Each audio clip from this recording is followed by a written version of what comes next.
Hey everyone, in this video we are going to start examining some of these social justice reforms of the Progressive Era. So, the Progressive Era was not so progressive for non-white and immigrant Americans. Most progressives were white Protestants who were often hostile to minority groups. Unfortunately, throughout the nation, many non-white Americans faced prejudice and discrimination in society. This impacted Black Americans especially, who faced violence and was barred from taking part in the most basic American rights, like voting. Throughout much of the South and parts of the North, the nation was segregated, and for those who are unsure what segregation means, it essentially means the legal separation of racial groups. And unfortunately, the country was at this time largely segregated. Now, in 1896, the U.S. Supreme Court is going to decide a landmark case related to segregation. The case was called Plessy v. Ferguson, and it upheld the notion of legal segregation throughout the nation. After Plessy, segregation was the norm throughout the country, especially in the South. The argument for Plessy v. Ferguson was essentially that segregation was legal as long as the facilities were quote-unquote equal. As the Supreme Court stated in their ruling,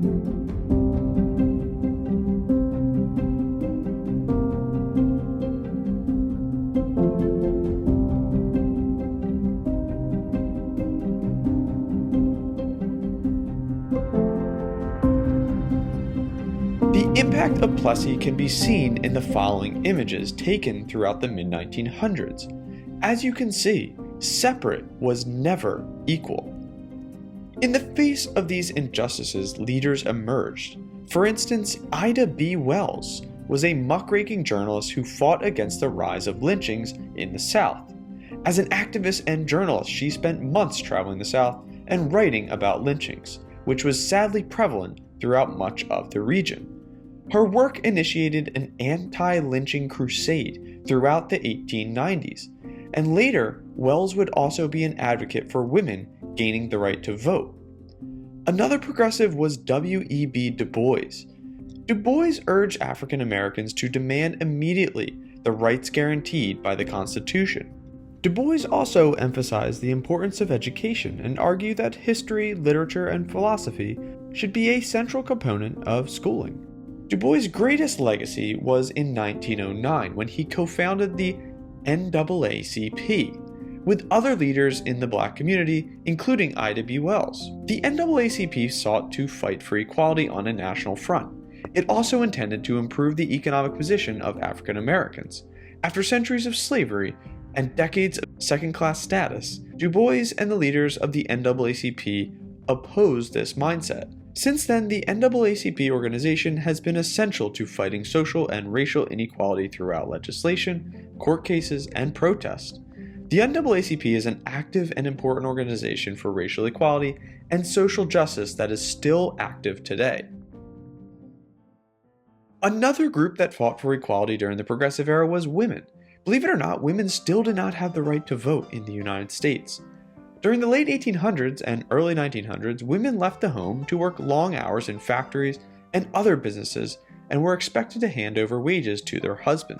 Many women began to organize to improve their life and their families' lives. One of the boldest goals of progressive women was suffrage. Now, the word suffrage means to have the right to vote.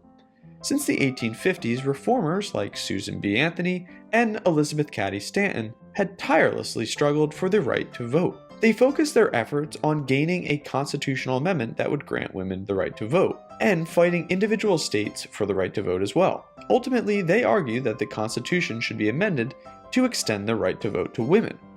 In the 1890s, the national suffrage effort was re-energized by Carrie Chapman Catt.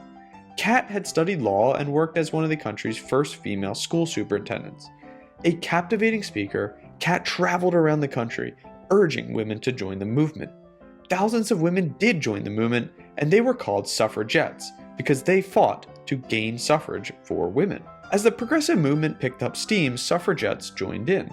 A rising number of college-educated women flooded into this movement. However, in 1917, President Woodrow Wilson declared the U.S. would enter World War I. Many women, including Kat, felt that they should probably limit protesting, but others, however, wondered how the US would fight for democracy overseas when they were not even fighting for democracy at home. So, in 1917, a suffragette named Alice Paul, who was actually born in Mount Laurel, New Jersey, not too far from here, formed the National Women's Party. She led a bold movement that involved taking the suffrage movement to the streets. She helped organize mass parades and rallies. Her boldest strategy was to march with picket signs outside the White House. Most famously, this involved bold signs that compared the president to a dictator and declared the United States was not a democracy.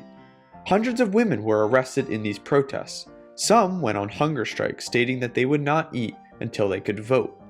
While in jail, some women, like Paul, were force-fed to end their hunger strikes. Paul's methods angered many people, including women in some other suffrage groups, but her tactics gained the attention of President Woodrow Wilson. In 1990, an amendment to extend the right to vote was once again considered by Congress.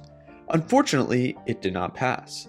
However, in 1919, with the nation out of the First World War, the amendment was offered to Congress once again, and in June of 1919, Congress finally approved the 19th Amendment, which stated that the right to vote shall not be denied or abridged on the account of sex.